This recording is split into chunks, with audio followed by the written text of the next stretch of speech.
Welcome to another episode of the Bamateur Hour. We've got a news flash. We got great news. LeBaron Phylon foregoes the NBA draft and decides to come back to Alabama. Christmas comes early for Nate Oates and the Crimson Tide basketball team as LeBaron Phylon pulls out at the last minute, 11th hour. Yee-haw, roll Tide. We're going to chop it up. We're going to jump into this in just a minute. But I want to say welcome to another episode of the Bamateur Hour. Thank you for tuning in. We now have over 400 subscribers to our YouTube channel. We got thousands of listeners to the podcast. Thank you. We appreciate each and every one of you that listens to us. You can listen to us on YouTube, Apple Podcast, Amazon Music, iHeart Podcast, Spotify, Podcast Index, and RSS Podcast. Thank you very much. Like and subscribe to us on the YouTube channel and ring the bell, hit the notify button, and let's jump into it. Today is Thursday, May 29th, 2025, in the year of our Lord. We amateurs, aka Bamateurs, are blessed to be here and happy to talk about Alabama sports. I'm Bama John. Today I'm joined by Dr. T and producer Scott. Will K had better things to do. He wasn't that interested in celebrating LeBaron coming back, but I sure am. Guys, happy to have you here. Dr. T, how you doing this evening? Doing great. Happy to be here to discuss this. There's not much that's better than doing this, talking about LeBaron coming back. So I'm not sure what Will has going on, but we'll give him a little grace tonight. Producer Scott, how are you this evening? I'm doing splendid, and I'm delighted to speak more about Nylon Phylon. Nylon Phylon, like it. We need Nylon Phylon tearing it up this year. He needs to make that jump from the freshman year to the sophomore year that great players typically make, just like the quarterbacks in their second year starting tend to make a big jump. Those players that come back for a second year in college basketball tend to make a big jump, and I'm really excited about him doing that. I'm going to make a couple of points, and then we're really going to dive into it, and I'll let you guys jump in. Number one, I think he made a huge right decision. He avoided what I want to call the J.D. Davison mistake. I think J.D. Davison made a big mistake by leaving after his freshman year 3 or 4 years ago. He was not ready to go to the NBA and contribute, but he went ahead and did it. He's been riding on the pine for the Celtics. He's been in the G League. I think you lose out on marketing opportunities by leaving after 1 year unless you're Cooper Flagg, unless you're Brandon Miller. You're really missing out by leaving after 1 year. And J.D. Davison wasn't ready to contribute at the NBA level. He's still not. And LeBaron Phylon is not ready to contribute on an NBA team yet. So I think it is great. And I think at times last year, I will say LeBaron looked like the best player on the Alabama team. And at other times, he was MIA. This year, he's got to improve on all that. He can't have these bad defensive lapses. He's got to improve on his three-point shot. He's got to become a great shot creator. He's got to become an even better distributor. He's got lots of talent. He's got the size, athleticism, but it's time to come back and get some more coaching from Nate Oates and move to that next level and lead Alabama this year as the leader on the team. I'm expecting him to be all SEC caliber, potentially all American, and take over running this team with Nelson gone, with Sears gone. But he's just got to step it up, and he can't just disappear in stretches the games. And I know he had some injuries as we got into the SEC schedule last year. But he definitely had some MIA moments, and it's time for him to up that game. And I think if he does what I expect him to do this year, he will be a top 20 to top 25 NBA pick, and he'll be gone after his sophomore year. But I'm really excited about what it means for Alabama and about their potential to make a run for the Final Four and get back to the Final Four, which is where they want to be. This team is loaded. We got 9 high-quality players with the 5 returners, with the 4 guys we got out of the transfer portal. And if we can get some production out of the freshmen that are coming in, which I'm not counting on, but they're good 4-star guys, we may have some playing time issues, but we're going to have a lot of talent, a lot of length, a lot of athleticism. I think this team, in terms of the pieces to the puzzle, with LeBaron coming back, could be better in terms of talent, in terms of athleticism than last year. And if you listen to Nate Oates, in terms of shooting as well. So those are a couple things I wanted to point out. Dr. T, give us your breakdown of LeBaron coming back. I want to get your thoughts. Just jump in there, and then we'll turn it over to producer Scott, Rick, after you've had a chance to Yeah, just I run through think it. yeah, sure. I'm excited because yes, he adds a lot of depth to the point guard position. Of course, we only had Aiden Holloway at first, and, maybe Reitzel, but then like you said, I think he did a good thing here because JD Davidson probably got about the same grade Phylon probably got when he went to the combine. If I had to guess, we don't know what Phylon was told, but probably late first round, early second, enough to make him come back this year, which is great. And then the NIL money makes it a little bit easier now for these kids to make a decision because I've heard today on the radio that he's making anywhere between 2 to 3 million to come back, which is crazy. So which helps make it, I think, the decision a little easier. And then, yeah, I think he disappeared some last year as we discussed because he wasn't used to that long schedule, college schedule compared to high school. And hopefully the combine and all the experience with other good elite players helped him a lot, and he'll come back this year better than last year, like you said, and ready to take over the leading scorer position and just give us a whole lot of depth. Producer Scott, comments? Yeah, I think he goes from freshman to senior. I think he's going to be the stud, the star of the team, and all of those issues that were present, he's going to have to raise up, like you said, John, because his why doesn't matter to me. I don't care if he's totally self-serving by coming back. He can't afford to not shine in every possible way he can, and we believe he can. I mean, look how many players left. It's kind of his team now. And to your point about the threes, I get that we're not excited about 31.2%, but you got three players shooting 41 to 42% from three, one at 50%, and five at 31 to 34%. So I'm not worried about his 3-point shots so much. It's just like you said, the lapses. Let's be consistent, drive the ball, get to the line where you're 77%, and just go out like, hey, this is my year, and then I'm going to play so hard and so well that I'm going to be a top, I don't know, first round pick for sure. So Yeah, top 25. Right. I'm psyched. I think this kid's going to I'm not. There were so many players last year, and he was a freshman. He's going to be great. Hey, guys, I really want to give Phylon credit, even though it was an 11th hour last minute pull out of the NBA draft. That was a mature decision. I don't know if it was his parents, who he was listening to, his agent, how much Nate Oates had, but I thought it was a great decision. Everything I read said at best he was going to be a late first round pick in the high 20s to bottom of the first round, and more likely a second round pick. So super mature decision. I'm sure he was feeling golly, I'm just not good enough. And he was like, I'm 100% in. But what a mature decision. And I hope that shows the maturity he's going to bring to help lead this team. And what I really want to see is on offense. Okay, I understand you rest on offense in a game, run down, rest, spread out. But I don't want to see him resting on defense. I want to see him hustling. I want to see him not getting beat on back doors. I don't want to see lazy foot movement, because if he's playing ferocious defense, he can get a lot of steals. He can get a lot of breakouts and do a lot of things that will help lead to easy baskets on the offense. And we really need him to score about 7 to 8 points per half. If he's going to average 16 plus a game, really, that's only scoring 4 baskets, sometimes even 3 baskets if you're hitting threes. That's only putting 3 the ball through the hoop 3 times, or you get fouled and you go make some free throws. He's a good free throw shooter. So I want to see him not having these stretches where it's like he's not paying attention on defense. I want to see the ferocity.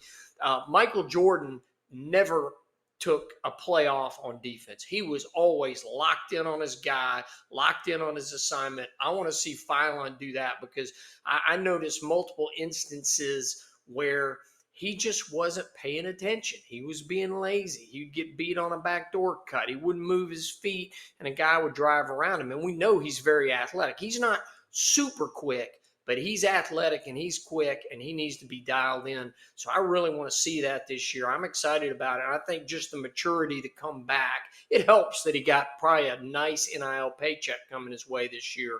But I'm excited about that, and I hope he's one of these leaders and can lead the team and not be one of these guys that's, got one foot out the door this season.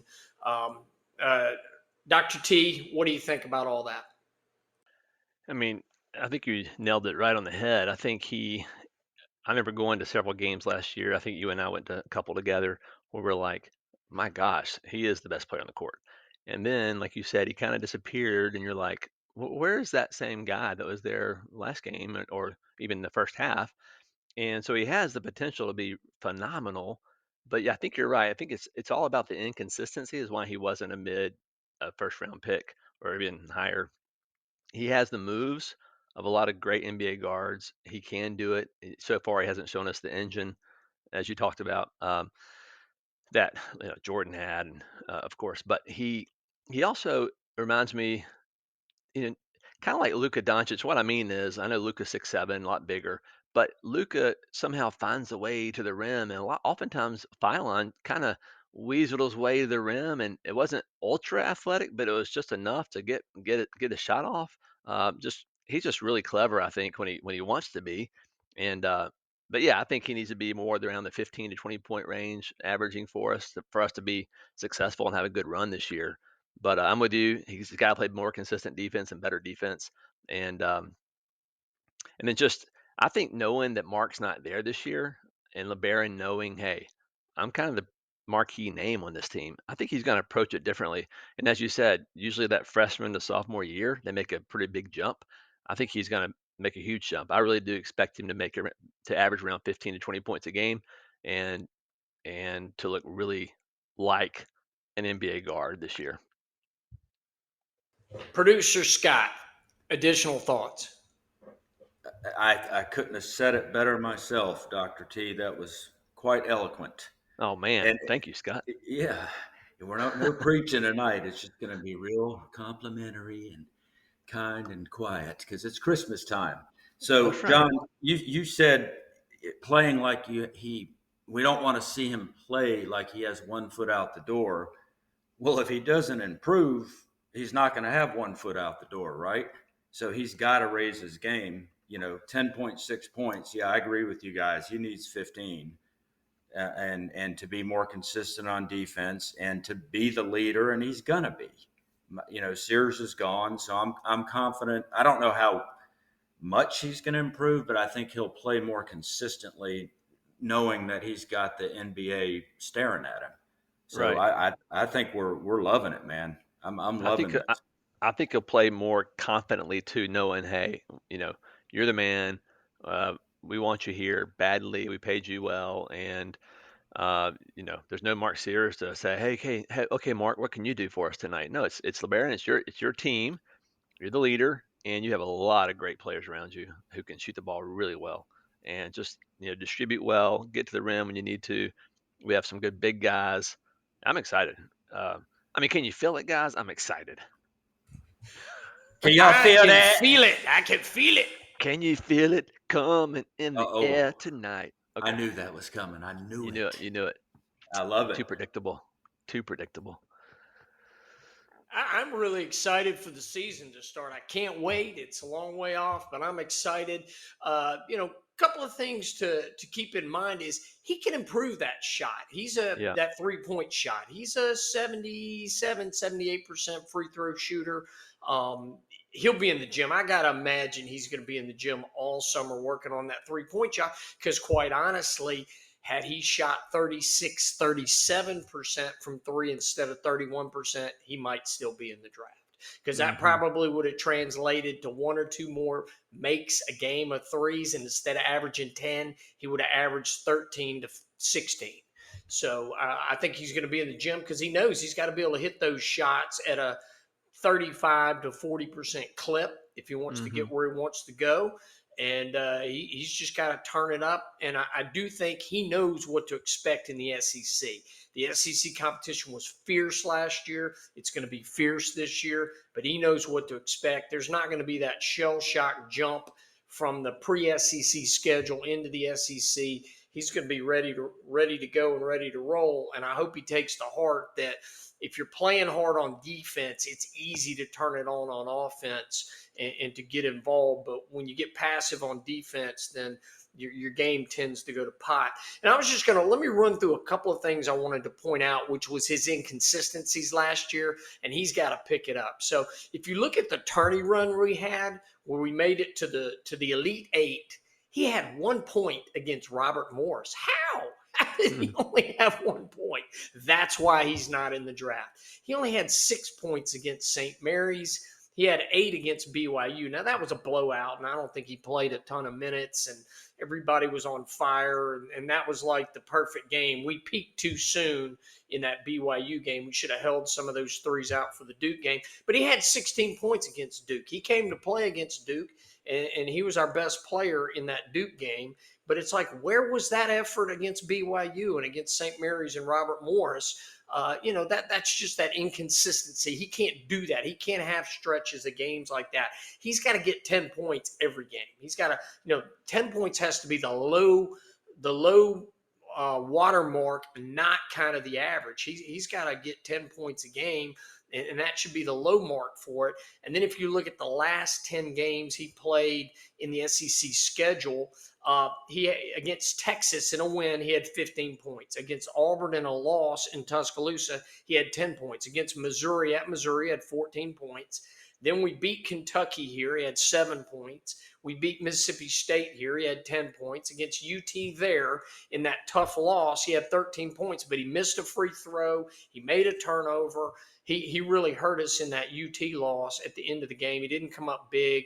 And then we lost to Florida in that game here. He had 19 points in that loss, so he showed up in that game. And then in the Auburn game where we went down to the Plains and beat Auburn, he had 15 points. He showed up.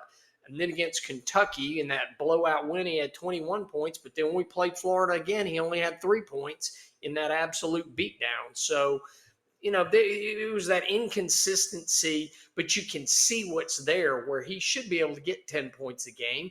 And in great games, he ought to be putting up 15 to 30. So those are the things that I think he's just got to do is bring it consistently. So when we talk about all of that, let's jump into who we think the starters might be for the upcoming season now that Phylon's coming back. And I'm gonna throw out who I project as the starters, and the one I'm struggling with the most is, will Aiden Holloway struggle or not? But start or not. So as projected starters with Phylon coming back, I'm going to go with the big lineup. I'm going to say they're going to start LeBaron Phylon at point guard. They're going to put Reitzel at one wing. They're going to put Jaleel Bethea at the other wing, and they'll have Aiden Sherrill in there at the power forward with Noah Williamson at center, with Aiden Holloway, the first guy off the bench, coming in at one of the guard spots to relieve things. But that's the way I'm projecting it. Dr. T, thoughts about who might start and what you're thinking? Yeah, tell me again. You have Phylon and you have Phylon, Reitzel, Bethea, Sherrill, and Williamson. All right. Is who I think will start, but I mean, yeah, I'm with you. Bethea is a 6'5" sophomore from Miami, right? And then five-star, supposed to be a great shooter, highly recruited. He certainly underperformed at Miami last year, but he was as heavily recruited as Phylon was coming out of high school. So I'm thinking just that bigger, more athletic, longer lineup. Certainly, Certainly Holloway's quick. He can shoot the ball, but he is easy to break down on defense in terms of a bigger guard overpowering. That's kind Yeah. of my thought. What do you think? Yeah, I think you're probably right on this. I think the three freshmen coming in, Hannah, Allen, and Jemison, it's probably tough to start one of those guys over these other players. So yeah, I have them off the bench. You're right. And then I think you have to start Philon, have to start Reitzel, and Cheryl. Those are my three that I want to start right away.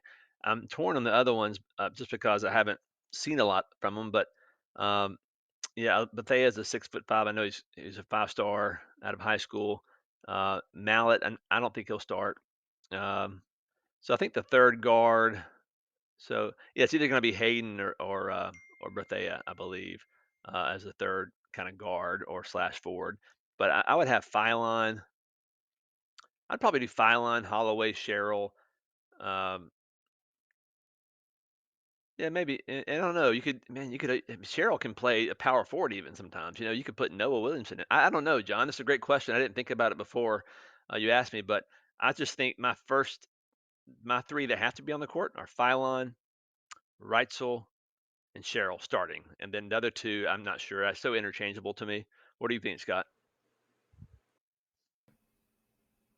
I'm kind of jiving with what both of you are saying. I don't think I heard either of you mention Taylor Bowen. Did I say that correctly?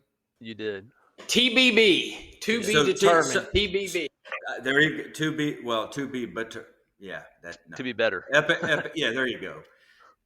I guess why are we not sort of thinking about him? I mean, I watched some tape on that dude. He's pretty. I mean, yeah. What do you average? 8 points. That's not great, but you had another. Who did you guys have in there as another forward? I had Williamson at the center. Right. And I think we recruited him specifically to come in and be that shooting center at 5. And then I gave Is Cheryl. he 7 feet? Is he that Yeah, big yeah. European dude that's like a Mack truck when he dunks? He jumps about 4 inches, but Yeah, it's yeah, like, and he was Player of the Year in the Patriot League, and I just had him penciled in at center, and I thought Cheryl would start over TBB just because Cheryl was on the team last year, and TBB is new to the team. So that was my only reasoning. let me step in with there. Just I'll take it from here, John. Let's talk about free throws. TBB is 78%. Cheryl, am I right? 46.3%. Is that? Did I miss something? Is that his free throw percentage? That's not good. That doesn't sound right because he's a good 3-point shooter. He must either had a low volume of free throws, Yeah. but I know he can shoot the 3 well. So it would be surprising. His threes were 33.3%. TBB is 41.4 from 3. I mean, his stat lines are just better. I know he played in the powder puff ACC, but I think he might win the job. That'd be my only variance from what you guys said. And if he beats it out, I'm all for it. And I think Oates is going to put the best 5 out there that he thinks have the right chemistry. So I'm not worried about that. That if TBB plays and shows out better than Cheryl, he'll start. I just gave Cheryl the nod because he was on the team last year. That was my only thinking. And last year, Oates played around with the starting lineup, a lot for a long time. And I think he'll do that again. But if I had to guess game 1, I think he rolls out. Now that I've had time to hear you guys talk about it, I think my starting 5 are Aiden at the point, Phylon at the 2, Reitzel kind of a 2/3, and then Cheryl and Williamson. And then you're gonna be bringing in those freshmen quickly and Bowen and Bristow. I mean, I just think he's going to have so many weapons. He's going to have a hard time settling on 9 or 10. I don't know how he's going to do it, honestly. That's a great problem to have. If he's got 9 quality players, I mean, look what Florida did with that second wave. They wore teams out. And if we've really got 9 to 10 athletic, rangy, shooting players, we can compete with Florida because, guys, Florida's going to be right back where they were last year. I don't know how much you followed it, but all their big guys are coming back. Oh, boy. They all pulled out of their big guys pulled out, and then they got Boogie Flan from Arkansas. 5-star, and he can play. And then they got Xavier Lee from Princeton, who's a 5th-year point guard that many thought was going to go to the NBA, and he was one of the top 5 guys in the transfer portal. So Florida is going to be loaded, and Auburn's got. So I mean, the SEC is going to be really tough. But let's face it, if we got 9, 10 rangy, athletic guys that can shoot and play defense and are athletic, we can hang with Florida. We're going to be more athletic, I think, this year than we were last year. I think so. Youngblood, I liked Youngblood, but he was not super athletic and quick. And we had some other guys that just weren't as good as and Sears is very grounded and very crafty, but he's not super athletic. So I'm excited. Yeah, the freshmen are. I watched highlights. They're shooting turnaround jumpers. They can create in the lane. They're shooting floaters, hooks, and that's what we wanted to see, right? We wanted to try our luck, move away from the rim rattlers, because we did lose those, and maybe we pay the price for it. But I like what I saw out of these guys. They've got lots of tools in their kit. Yeah, and Scott, I saw Nate Oates' comments on each of the freshmen, and each of them, he said almost the same thing, which is great. He said they're all great in a lot of things, and they're good at a lot of things, and can play multiple positions. The Hannah kid, he's 6'6" with a 6'10" wingspan, so he's not even. I mean, he's 6'6", but he plays much taller. And the other 2 freshmen are 6'8" and 6'7". So I just think at any given point on the court, we could have 4 guys 6'7" or taller, which is crazy. So I think we'll be able to match up well against a lot of different type of teams this year. Agreed. Yeah. And if we're going 9 to 10 deep, we're going to wear teams out. I mean, we can bring the Waves in, and Bristow apparently is a pretty good shooter. He's rangy, athletic. I'm excited about him. We hadn't even talked much about Millette, but he's supposed to be a 40% three-point shooter. And if he's healthy, you got him coming off, and just, they can't slack off of him to play on some of these other guys. And TBB, we all think that he's a good three-point shooting guy. He's long and athletic, and he can certainly go up and get an alley-oop on those rim runs, but I think he can finish around the basket in other ways, and you can't play off of him when he's outside. So I'm very excited. I really think it's going to be an upgrade this year. I think the pieces to the puzzle are great. I think we got the pieces to make a Final Four run, and if we really are 10 deep, that's how you cut the nets down and get a natty. Are we going to have the team chemistry? Do the pieces of the puzzle fit to get us where we want to go? But we may be better this year. I'm super excited. Yeah, we have 9 guys. I don't keep up with this a whole lot, but I'm just looking at it tonight, thinking about it. We have 9 guys 6'5" or taller. That just seems like a taller Alabama team than the past, doesn't it? I mean, we're not rolling out the 6'1", 6'2", and 6'4". True, very true. Yeah. Unathletic guys. You got one 6'1", right? Holloway. That's 1 it. 6'1". And the rest of them are 6. You have a 6'3", and then it's 6'4" and up. Yeah. Yeah, I remember a couple of years ago we had Quinterly at 6 foot, maybe 5'11", with Sears at 6'1", and then it's just we've always had a small backcourt, so I feel like this year we'll have fairly some depth and some range, which will be nice. Because wasn't it Florida that had those big guards, or maybe Duke had big guards? Everybody on Duke's starting lineup was 6'5" or better, and they rolled out Cooper Flagg at 6'10" or 6'11", however tall he was, and Malawach was like 7'1", and it just gave us fits, and they brought guys off the bench that were big, and I think that really was a slap in the face to Nate Oates, and plus having played UConn the prior year in the Final Four, we got to get bigger and more athletic if we're going to cut the nets down, and that's what he wants to do. I mean, he's aiming for it, and I think he can do it. And but he just realized we got to get bigger and more athletic. And it's neat that Holloway's the exception to the rule on this team, and he's so quick, and he's got such deep range on his shooting, and he's a good shot creator, that I think we can get away with him at the point. But if he's getting beat on defense at the point and the size, you can just pull him out and bring in these bigger guards. It's really exciting. Yeah. All right, guys, what else? What am I missing? What am I not thinking about here? One thing I like, and I don't know if there's any official polls out, but I saw a little snippet about this. I don't even know what it's called. The version 15 of the top 25 in one poll, and they're like, "Ooh, Alabama's climbed up to number 14," and I'm going, "They're better than 14. that." I'm Yeah, like, "That's fine with me. I like yeah, that. I love being. You're probably number 4, and you're being called number 14." I think that's going to be fun to watch. If yeah. they're get a poor, I want to get a poor ranking at the beginning. Yeah, I like that too. I'd rather not have a target on us starting out, especially with, a lot of transfers and three freshmen and just kind of go like 10-0 right away and then and be in Hmm. top 10. I mean, yeah, I think this team has potential to do some great stuff. And yeah, looking at last year's team, the guys we lost, like in the transfer portal, Reed, we never got much out of Reed 'cause he was hurt. Stevenson, he didn't really impress me much, even though he was 6'11. He didn't do much. And Diabate is the main guy that hurts us. But I think we make up with it in all this athleticism and length coming back in. So I think it'll be great. I mean, we're in a good spot.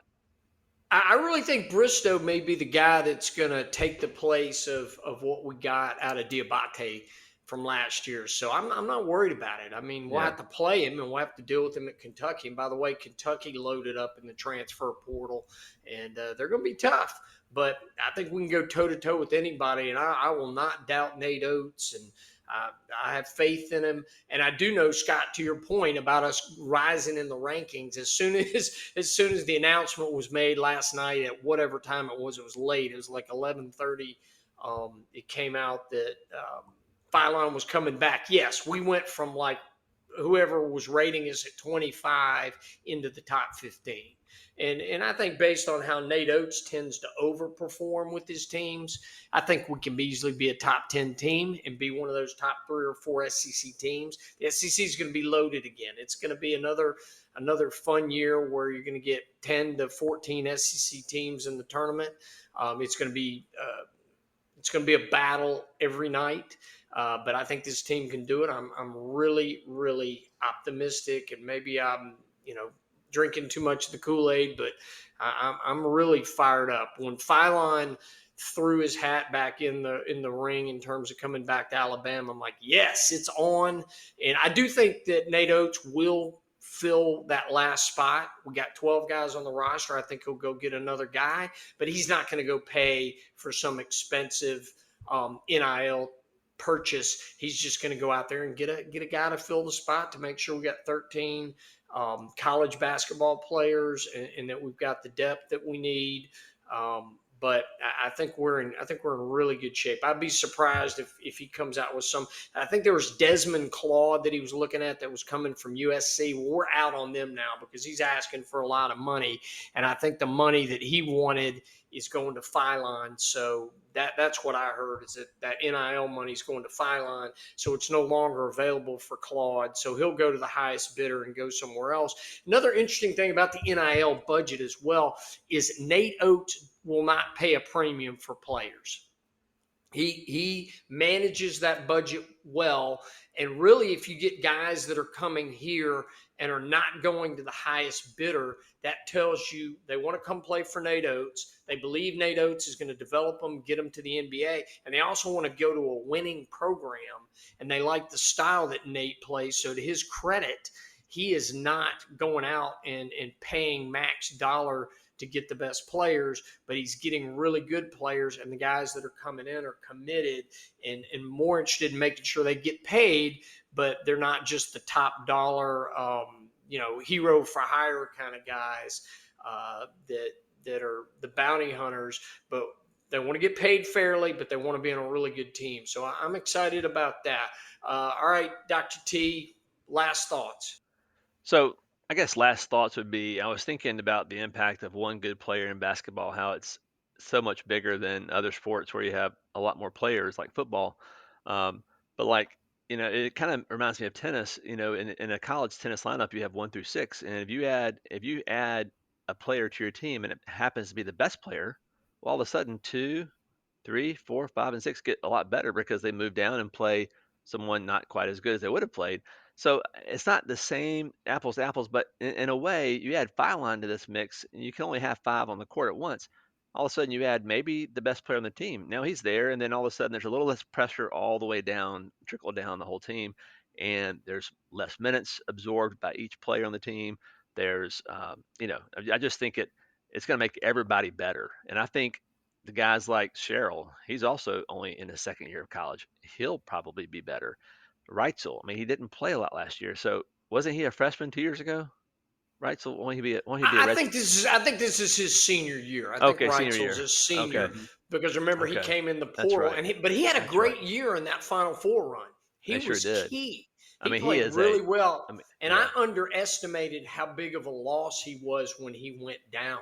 He was yeah, that player that could have come in because I think he's a near 40% he 3-point is. shooter, He's right and at he's 40. athletic enough, and he's the kind of guy that we needed when we were struggling against Florida, against Duke, against Auburn. He was that player that we could have had in the game that wouldn't have been afraid to take the big shot and could have made a big shot. And he was more athletic than Youngblood. I liked Youngblood when he was open, but Youngblood was not a great shot creator. He was tough and he could pull his way around, but he was not a great shot creator. And so I underestimated how much we missed Reitzel when he went out. And I think I told you, Dr. T, that God, I love this team because they're so deep. And if you lose one guy, you got a lot of other guys. Well, that wasn't true. If we lost Sears, if we lost Nelson, and then when we lost Reitzel, those were really 3 critical guys that drove this team last year. And when Nelson went out against Florida in the SEC tournament, we got routed in the second half without him on the floor. And so I just didn't realize how critical some of those guys were. So I'm excited about Reitzel. Yeah. Yeah, that's all I was going to say. I think we're definitely going to be better overall. I think the Cheryl makes a step up. Aiden Holloway, second year in this system, I think he makes a step up. Phylon, of course, sophomore, and then Williamson's a great addition as a senior, who was a great player in his conference. And you add all these talented freshmen who are kind of like the Swiss Army knife. They can play 3 positions, and so I'm real excited. Can't wait to see what happens. How about you, Scott? Yeah, all of you made great points, and I would just add 2 more. Just think back to how often we were upset, when things got in that frenetic pace, or the other team was clamping down, and our little tiny guards were getting stuck in the lane, and then the deer in the headlights, and then they're trying to, like, little 6'1s trying to throw a shot up over a 6'8 guy, and he's just getting pinned, or they lose the ball. Well, now we got more, like you said, Swiss Army knives, and they're all taller. So I don't think that's going to happen. I don't think you'll Right. see that at all this year. And I don't think we covered this. From what my eyes are seeing here, we're a better free throw shooting team now. So think about all those times. I mean, Hallelujah. yeah, Hallelujah. exactly. I actually typed that on my notes. That's John's. You got a camera in my house? Good. No, I mean, He's that's like, actually on the hallelujah note. in the treble clef. Yeah, it's literally on my notes, because think about, I can remember so many games we were complaining about when it was, a tight point in the game, and here we go, 1 for 2, or missing Right. the front end of the 1-and-1. And if just some of that's cleaned up, it's just going to be a different outcome. Yeah. And think about this high scoring offense that Nate Oates puts out there. And if we shoot 77 to 80% from the free throw line instead of 67%, that's 5 more points a game probably.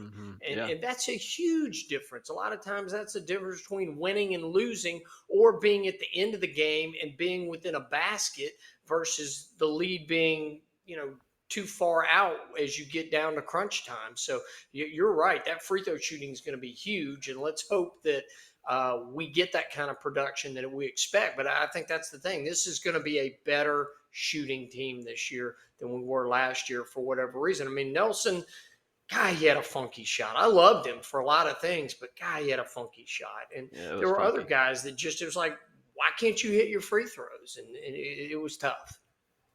Yeah. Producer Tide. Scott, I cut you off. What else? That's all, folks. That hallelujah is all I needed. Dr. T, last words. Faster, stronger, better.